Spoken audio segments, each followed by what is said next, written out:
கச்சத்தீவு அப்படிங்கிறது 285 ஏக்கர் நிலப்பரப்பு கொண்ட மிகவும் செழிப்பான மீன்வளம் கொண்ட ஒரு பகுதி.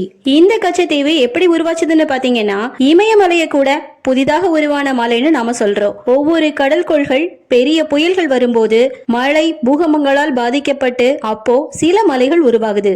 இப்படி உருவான மலைகள் வளர்ந்துகிட்டே இருக்குன்னு கூட இயற்கையின் அதிசயங்களா நாம படிச்சிருக்கோம். இப்படி 1480கள்ல கடல் கொந்தளிப்பு காரணமா நிறைய இடங்கள்ல தண்ணீர் வற்றி போயிருக்கு.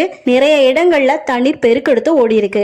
அப்படி வற்றிய பகுதிகளில் உருவான 11 தீவுகளில் ஒண்ணுதான் கச்சத்தீவு. 11 தீவுகள் எதுன்னு பாத்தீங்கன்னா, ராமேஸ்வரம், குந்துகால், புனவாசல், முயல் தீவு, பூமரிசான் தீவு, முல்லைத்தீவு, மணல் தீவு, வாலித்தீவு, அதாவது இப்போ உள்ள கச்சத்தீவு, அப்பா தீவு, நல்ல தண்ணீர் தீவு, உப்பு தண்ணீர் தீவு, குருசடி தீவுன்னு சொல்லப்படுது. கச்சத்தீவு பற்றி இன்னும் நிறைய விஷயங்களை தெரிஞ்சுக்கணும் அப்படின்னா மறக்காம கீழே இருக்க வீடியோவை கிளிக் பண்ணி பாருங்க. பிடிச்சிருந்தா லைக் பண்ணுங்க, கமெண்ட் பண்ணுங்க, ஹரிணி டாக் சப்ஸ்கிரைப் பண்ணி வச்சுக்கோங்க.